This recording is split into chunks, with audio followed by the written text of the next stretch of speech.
Good afternoon, good evening, and good night. I am 𝐂𝐎𝐍𝐕𝐄𝐑𝐒𝐀𝐓𝐈𝐎𝐍, and this is the Crypto and Cognac podcast show, as always, live Thursday, 7 p.m. sharp, where YouTube, right here. Me and my Henny, right? Today, in the background, we got Mr. Hennessy XO himself.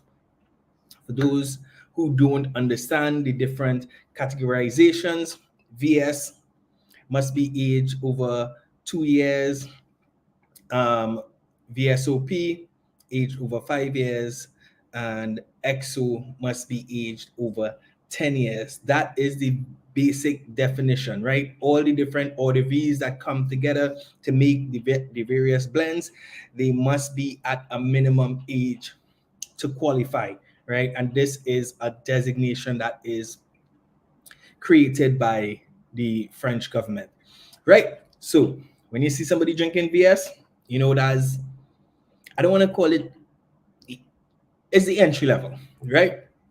VSOP, a step above, XO, a step above that, and then we start getting crazy. Parodies, Richard Hennessy, limited edition versions, James Hennessy. You start going, right? So that's the Hennessy. But why are we here? We are here about the crypto. Me sharing with you, you sharing with me, and hopefully on the other side of that, we all have a little bit more knowledge, a little bit more understanding, a little bit more clarity, a little bit more awareness about this crazy cryptic world of cryptocurrency. As always, housekeeping. I am not a financial advisor. Nothing that I share here this afternoon, this evening, tonight, or this morning, depending on where you are in the world, should be misconstrued as financial advice. Nothing that I have shared here previously should be misconstrued as financial advice. Nothing that I will share with you in the future should be misconstrued as what? Financial advice, right? I'm not a financial advisor. It's all about the ICE rule. The same way we have our Hennessy is the same way we have our conversation. It's all about information, conversation, education, the ICE rule. Cheers. So, as you guys might have learned by now, the NBA season is over. We have crowned a new champion. The Boston Celtics have taken it. Jason Tatum, Jaylen Brown, the whole crew finished off the job on Monday. I'm so happy that they waited till Monday to get it done so we could have gotten together at that amazing Hennessy viewing party. But I find I'm talking a lot about Hennessy today, and I want to jump straight into the topic. So for you who may have seen the artwork for today's episode but didn't read the actual caption, you may be like, what? Bitcoin and the beach? What does that have to do with anything? What we are talking about today is Bitcoin, blockchain, and how it can benefit, how it can create opportunities for us here in the Caribbean.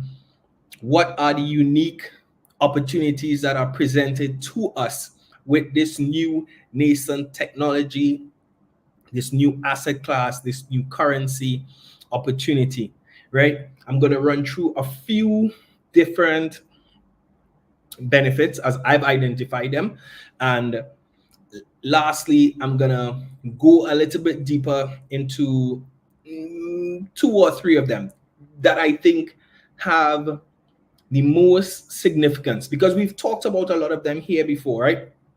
Recently, we talked about in terms of facilitating financial inclusion. We talked about banking the unbanked. We talked about the fact that a large percentage of the Caribbean population is made up of unbanked or underbanked persons, and how blockchain, Bitcoin can afford people access to pseudo-traditional banking services.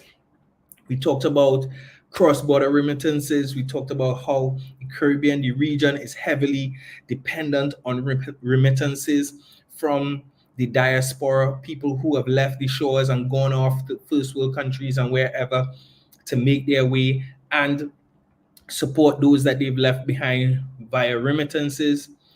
We've talked about the economic growth and the investment opportunities, particularly for startups, for businesses, and how that potential foreign investment can do so much for our small and medium enterprises here in the Caribbean, especially as it relates to a very, very small industry, a small tech industry as it currently exists. We can see that foreign investment really helped to grow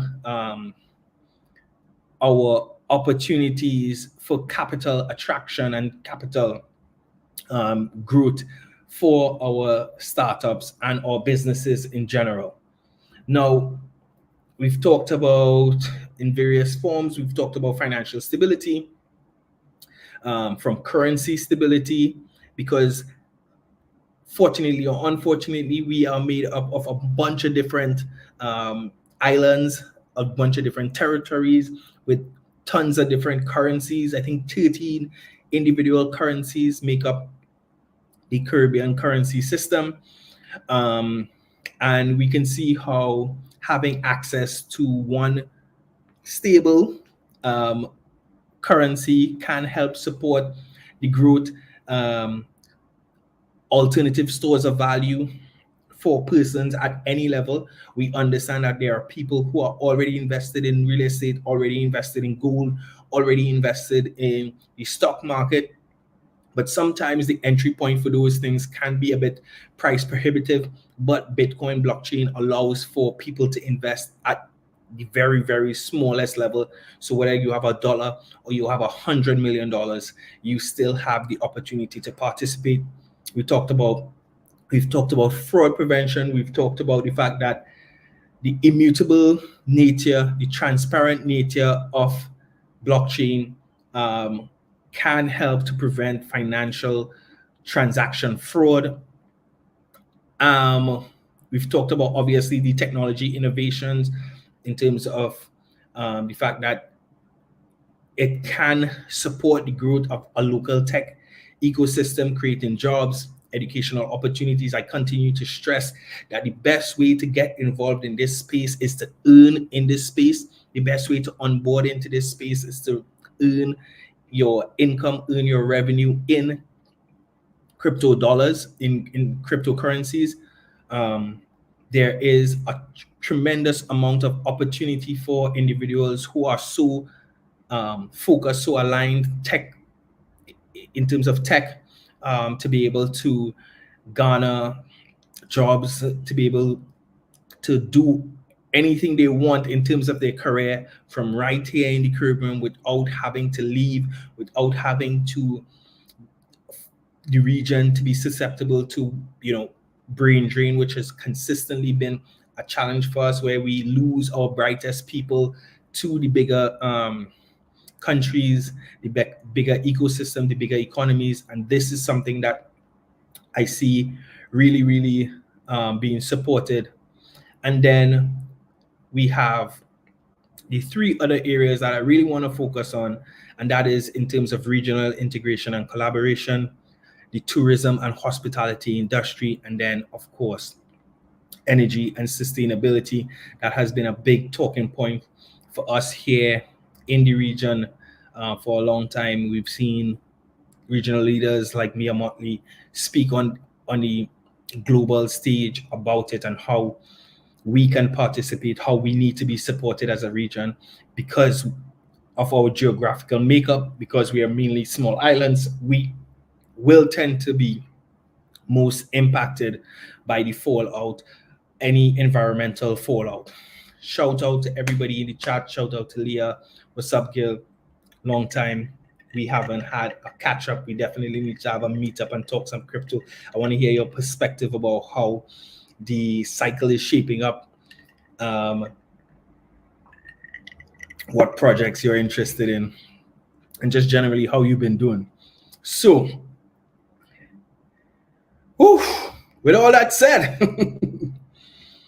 I want to jump into the first, I think, talking point, and that is really has to do with regional integration and collaboration. So again, like I've been saying, the Caribbean, unfortunately or fortunately, are made up of a bunch of small island nations. Each of us have our own currencies, and that leads to a lot of complexity as it relates to us being able to trade with each other, because oftentimes, to be able to, or maybe almost all times, to be able to trade with our neighbors, we have to first buy into a global superpowers currency to then be able to trade with our neighbors right next door. Oftentimes that is US dollars, sometimes euros, sometimes pounds. But that puts major strains on our economies, because obviously once you put a middleman in place, the cost of transacting goes up immediately, because there's time there. That intermediary will obviously put fees in place. And for me, I think this has been discussed a lot, but it hasn't really taken shape. And I think that blockchain might be the best way to implement something like this, because a blockchain-based regional digital currency could facilitate easier transactions for more efficient trade between these countries. But because of the immutability, because of the transparency, no country's central bank will have to worry about having to trust the activities of any other central bank or any other government, right? And just based on what is possible in terms of the decentralized nature of cryptocurrencies, each country can become a potential stakeholder, potential, a multi-sig wallet holder to this particular currency, use their own currency to back the overall basket that provides liquidity to a regional digital currency. And it's not like we haven't seen examples of Caribbean countries introducing something like a CBDC, because we've seen the Eastern Caribbean Central Bank, the ECCB, already try it with Dcash. I haven't followed up on that for a while, so I don't know how well it's doing, but it just shows that there is a model for central bank digital currency. And I think the opportunity there, as far as transparency, as far as accountability, as far as immutability, I think it presents such a great opportunity, because not only does it present transparency for the central banks, who obviously will be responsible for managing it, but it allows for the citizens of the Caribbean to be able to hold their central banks and their governments accountable through that level of transparency as well. Something that we have not really seen in any form, and maybe that's a reason why we're not going to see it happen in the near future. But I believe that as we mature as a global population, as we mature as a regional population, we are going to see more and more governments coming to the forefront and asking for that mandate of leadership on the basis of being held accountable, being able to be transparent with the population. And I hope that we as a citizenry force that issue. Now, as it relates to cross-border collaboration, I mean, it's almost a no-brainer. I mean, Caribbean countries, we face challenges in coordinating policies, in terms of coordinating economic activities. And it's basically because we have a fragmented system, right? And we have limited resources, right? So we have limited resources as individuals, and we are not able to really pool those resources to be more impactful because of our fragmented system, right? And I think if we were to really collaborate, we have, access to 40 million people here in the region, if we talk English speaking and other language speaking parts of the Caribbean, right? I think blockchain can enable a seamless, transparent, collaborative process between governments, between businesses, between financial institutions. And again, it all comes down to people being willing to, institutions, when I say people, I mean institutions, I mean government, being willing to give up the power that what's the right word, that control, that secrecy, that lack of transparency in our existing models have allowed them to garner over years. But it's going to benefit us from a trade perspective. It's going to benefit us from a tourism perspective. It's going to benefit us from a disaster response perspective, because we all have experience when there is a disaster, a natural disaster in any one of our territories. Everybody wants to support, everybody wants to help. And just the process of coordinating those things, trusting in the institutions responsible for coordinating those things. Imagine if you could see what your donation is being used for from beginning to end. If you could track that process, if you could see where your government is investing your tax dollars in response to any natural disaster from beginning to end. Imagine what the confidence that, how much confidence that instills in people to give more, to be more open to being taxed. And I think governments tend to look at it from the reverse. But I think if people could really track their tax dollars and see that value is being achieved for their tax dollars, I think people would be a lot more open to paying taxes. I think the reason people are hesitant about paying taxes is because they don't see value for money in what their tax dollars is doing. Now, obviously, I've mentioned it a couple of times, but tourism is a significant economic driver for many of our Caribbean nations, right? A lot of people don't have oil and gas like Trinidad and Tobago, like Guyana, right? But they have tourism. And maybe we in Trinidad and Tobago, maybe we need tourism, because if we had a stronger tourism product, maybe we wouldn't have the issues with foreign exchange that we tend to have. But the fact of the matter is that the tourism industry faces issues as it relates to booking efficiency, as it relates to identity verification, loyalty program management, fraud, scams. I mean, you name it.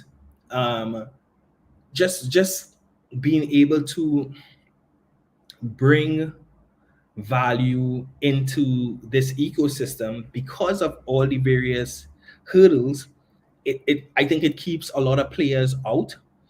And I think that blockchain could improve the efficiency, the experience, the security, like I said, efficiency as it relates to booking systems, as it relates to identity verification. And from a security perspective as well, let's think about individuals who take Caribbean cruises and they have to stop in the various islands, and they aren't converting as much of their currency into the local currency, because if they do that, when it's time to get back on the ship and go to the next territory, they have to convert it back to their local currency, so US dollars as the case may be, to be able to then you convert to another currency as they move down. So they start in Jamaica, they convert some into Jamaican dollars, they spend a little bit, then they convert their Jamaican dollars back into US dollars. So as they move down, they get to Barbados, they have to convert their US dollars to Barbados dollars, and then they have to convert it back to US dollars, so that when they get on the boat again to come to Trinidad, they have US dollars to convert to TT dollars. And I think even though most of our territories do accept US dollars, a lot of people don't want to transact and carry a large amount of cash around in a country that they're not familiar with, just from a security perspective. So imagine being able to convert any amount of US dollars into one regional currency that is digitally available, that is digitally accepted. You could convert as much of it as you want. You could spend it in every single territory as you come down the island. And then when you're ready to leave, whether it's the first stop or the last stop, you can then convert it back to your home currency, whether that's US dollars, euros, pounds, as the case may be. Just think about what that does, what offering a secure and transparent system of payment does in terms of enhancing all the various tourism products. Because now you don't have to worry about cash. Now it's acceptable everywhere, whether it's the jet ski guy, whether it's the parlor outside the port, whether it's the mini mart, whether it's the grocery, whether it's the hotel. They are all accepting this digital currency. And you don't have to worry, because it's in a secure wallet. You don't have to worry about someone pickpocketing you and taking it. Just imagine what that does in terms of boosting our regional tourism product, right? Hotels, restaurants, tour operators, I mean, everybody accepting crypto payment. And then the infrastructure costs for those merchants to be able to accept that currency is negligible, right? Everybody already has a smartphone. So it's not some huge point of sale system that needs to be set up. So whether it's, like I said, the guy outside Storby who's selling his red mango, as the case may be, or the guy who is selling his fish sandwiches in Barbados, or the guy selling his jerk chicken in Jamaica, or the guy who's selling some sunset rum in Grenada. Sunset is Grenada, I think.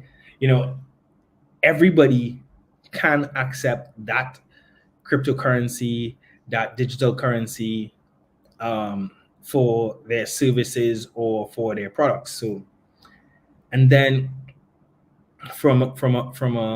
lastly, I think from an energy perspective, we are some of the most at-risk places in the world in terms of climate change effects. And I think a lot of people get so caught up in this energy discussion as it relates to Bitcoin, because it uses so much energy to secure the network. But that energy can be solar, that energy could be wind, that energy could be hydro, that energy could be anything, right? And we have, most times of the year, an abundance of sun. We have in Guyana a very, very strong rainforest. We have a lot of resources as it relates to renewable energy. In the Caribbean, we can potentially sell energy credits as a source of income. We could really drive the adoption of renewable energy as a source for mining, cryptocurrencies as a source for powering our economies in a significant way. And I think the energy sector in the Caribbean as a whole can benefit from being more efficient as it relates to the trading and the management systems in place. Obviously, smart contracts can add a lot of value to a lot of our processes, from trading, transactions, from you name it, it can be done. So for me, it's a no-brainer. it's a no-brainer. Maybe even more so than, you know, some of the first world spaces. And I think that's why, for me, it's so disappointing that we are just mimicking and parroting some of the perspectives of some of the first world nations, because the fact of the matter is our situation, our circumstances are very different to theirs, very unique, not just us from them, but, you know, each of us from each other. And it's just unfortunate that we haven't yet really